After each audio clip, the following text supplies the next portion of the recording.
All right, Elite Sports New York. Corey Aaron here, joined by Vincent Rapisardi and Patrick Brewer. Guys, great to have you on board. Today, we are going to be talking about Aroldis Chapman. So, Mr. Chapman surprised us all yesterday. Well, actually, Mr. Cashman surprised us all yesterday by acquiring Aroldis from the Reds. Kind of funny because our last episode we were talking about the Reds with Pete Rose. So, something about Cincinnati being involved in our New York sports. Patrick, I know that you just wrote an article about acquiring Aroldis Chapman. Can you explain a little bit about the four prospects that we sent over to the Reds for Chapman? Yeah, the most important one was probably Eric Joglio, who is a third baseman. I think he's usually ranked about 5 or 6, depending on who you ask. I mean, there's different prospect outlets out there. But he's obviously outside the group of Judge and Mateo and Bird and Severino and so on. So he's pretty good offensive player. Got a good bit of pop. Not a great defender. Not very fast. Obviously blocked in New York with Chase Headley. So in Cincinnati, he's got pretty much no one blocking him now that Frazier's gone. So I think he'll probably get some playing time there sooner rather than later. Rookie Davis is right-handed pitcher, big build, probably profiles as maybe a 3-4 starter. He probably needs another year in the minors, but same thing with the Reds. I mean, he could viably see playing time this year. And then Caleb Cottham, reliever, he pitched a little bit for the Yankees last year. He originally was a starter, but I think the Reds will probably keep him in the bullpen. And I guess they could switch him back over, but who knows? And then last guy, Renda, second baseman, really small guy, really quick, good hands at the plate, about average defense. Right now, I guess Phillips is still around because that trade fell through with the Nationals. So in the meantime, he'll still be there. So we'll have to see what happens with that. But for now, it's a pretty good haul for the Reds. I mean, considering the whole domestic violence incident, I mean, they got a decent, I guess, return for what was expected.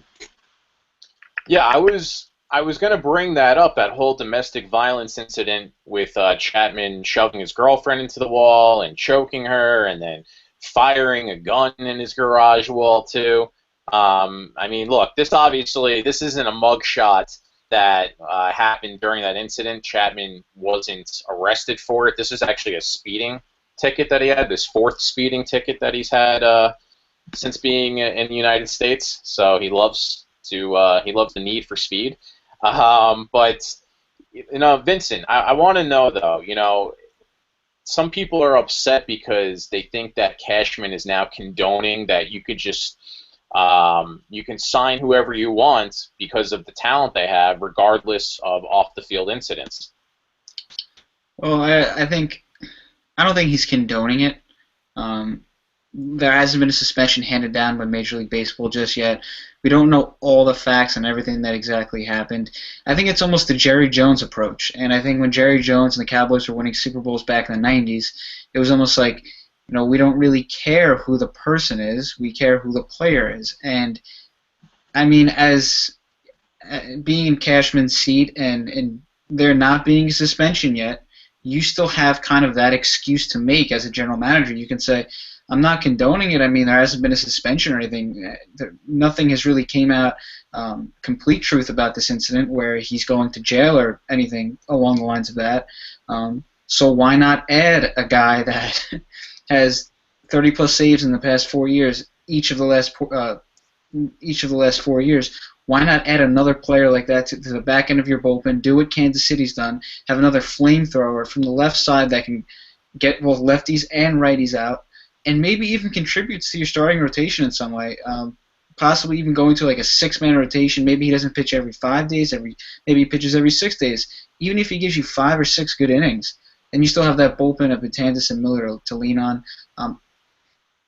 To blame Cashman or to put any blame or say that he's condoning what Chapman did, I don't think is the right way to word it. But I think what we also have to understand, and I'm not condoning Chapman's actions either, but he's from Cuba and he's from a different lifestyle. He's from a different situation, and I think that being in a position of power, being literally in a position of power, throwing harder than anyone in baseball, being put on that pedestal so early, I think we've seen the same thing happened with Puig and even Cespedes. These players are having, it seems like a tough time handling the spotlight and just really getting used to American culture. Now, you mentioned, obviously, we all know that Chapman is quite the flamethrower. I mean, this guy pretty much, I think there's a stat, going into last year's All-Star break, that everybody else in the league threw over 100 miles per hour about 230-something times, and he, at that point in the year, threw over 100 miles per hour 287 times. So I want to go back to that All-Star game inning that he featured in Cincinnati and get your reaction on just how nasty his stuff was. All right, so as you could see, he blew past Mike Moustakas. We didn't show also in the video that he showed he also punched out Brock Holt earlier in the inning, and then he left Mark Teixeira looking like a fool. But the biggest thing I think in that All-Star game was looking at all the players' reactions in the dugouts. Any take on that? For me, I think it was pretty evident about how good he is, that he can make all-stars look pretty much silly, honestly. And the dugout, I guess, pretty funny watching professional athletes basically made to look like, I guess, little leaguers because Chapman has that much talent and that much speed on his pitches. Yeah, I think that it kind of shows the stage of an All-Star game. Obviously, it's not a World Series, but it's still a big stage. And being in Cincinnati, where he plays, there obviously was there was something else. I mean, there had to be a different feeling inside him to really prove and to show people why he's where he's at. And in a big stage with the ballpark packed and with big time expectations on your shoulders. And look, the All-Star game also determines who gets home field in the World Series. So there is some type of importance to that game, and to show that he made hitters look silly, like you said, Pat.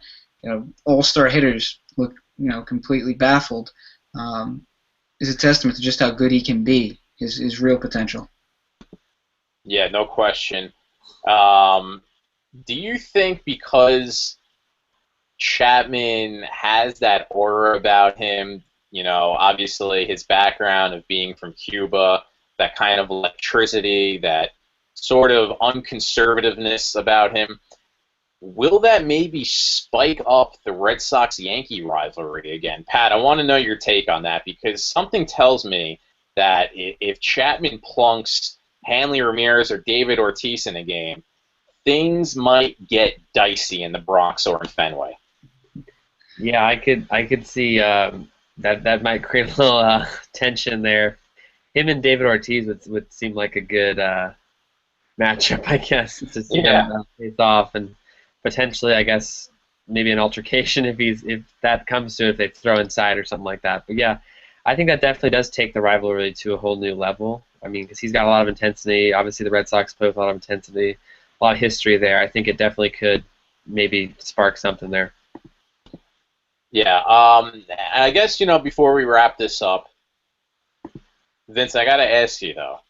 Chapman also has his own ego in some regard. I mean, he came into this league as a closer. He's done maybe one of the best jobs as a closer. Obviously not given all the opportunities because Cincinnati didn't win that many games, really. Do you think that his ego might get in question, given that he probably won't be the closer of this team? It'll still go to Andrew Miller, who was, the Rolaids reliever pitcher of the year award last year. No question. I definitely think that sometimes there could be too many cooks in the kitchen, and there's too many personalities. I do think at the end of the day, I think either Miller or Betances gets traded. Probably Miller more than Betances, just because of team control with Betances and his potential and just his expectations overall. I don't think you'd want to get rid of him this early in his career.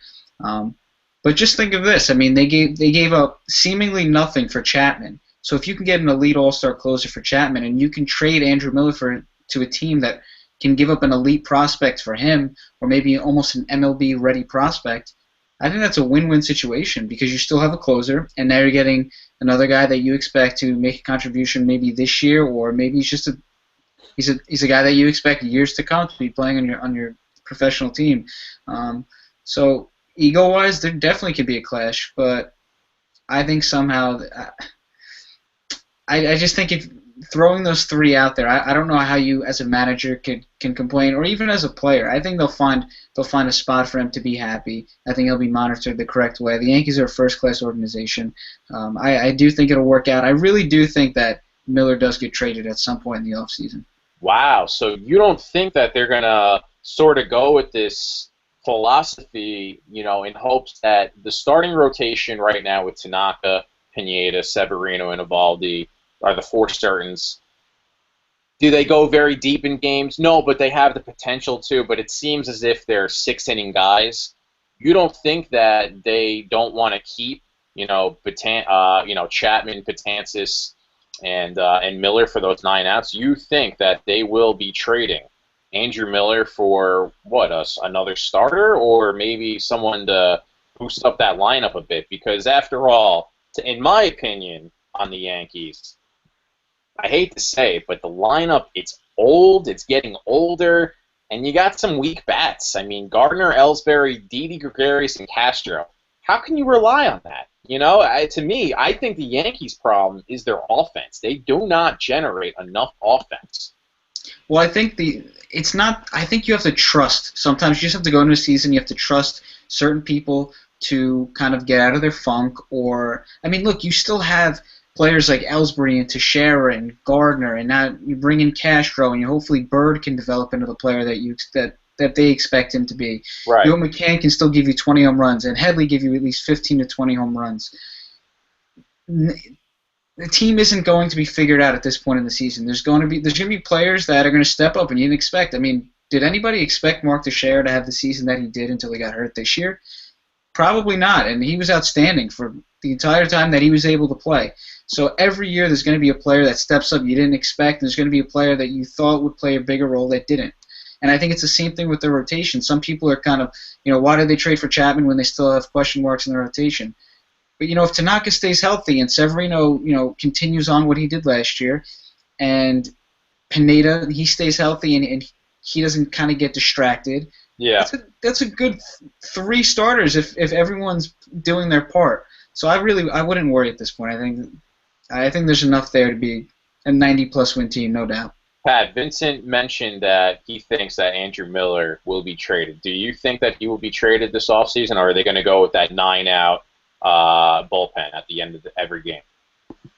I think that Cashman has intended to keep all 3, but I think that obviously the chances there to trade Miller, and I think that it's something that should be considered because I think they can get some pitching back for Miller. Like, look at the Ken Giles trade, the Craig Kimbrell trade, even the Chapman trade. All 3 trades returned, I think, 4 or 5 prospects each. So if the Yankees can get somewhat of a similar return for Miller, obviously probably less considering different valuation of Miller compared to Kimbrell and Giles. But if they can get maybe a starting pitcher or 2 that's either in the MLB already or maybe near MLB ready, then I think that'd be a good deal for them to make because that still gives you Betances and Chapman in the 7th and 8th innings, and that gives you a little more depth in your rotation because they have a lot of question marks in that rotation as currently constituted. Interesting. Now, my last question, then we'll wrap it up. Pat, I'm going to go back to you, and then we'll end off with Vincent. You actually, since you're a San Diego Padres fan, you're accustomed to seeing Craig Kimbrell since you mentioned him. Did you like what you saw from him? Obviously now he's going to the Red Sox. Who, in your minds right now, who is the better relief pitcher? Is it Chapman or is it Craig Kimbrell? I'd have to go with Chapman simply because he throws harder. I like that left-handed matchup because it makes it hard on lefties and on righties. Kimbrell can get hit around a little by lefties. I mean, not a lot, obviously, because he's still pretty dominant. But I think overall Chapman has been the more dominant pitcher in recent memory as well, because Kimbrell did struggle a little bit in 2015. But I think it's going to be fun to watch. The New York crowd likes your answer. Vincent, what do you think? Kimbrell or Chapman? I think what Pat said. I think Chapman's ability to get both lefties and righties out, and I think his stuff maybe is just a little bit better, not much. Um, but you can't go wrong with either. I would probably take Chapman though over Kimbrel. Hey, you know what? Google Hangout loves your answers, guys. All right, so you know what? The Yankees are in line for possibly one of the best electrifying bullpens we've never seen before. So we look forward to it, guys. We'll maybe get into Chip Kelly tomorrow. So Elite Sports New York crowd audience, stay tuned for that. And Sweet. guys, see you guys. All right, see you guys. Have a good one.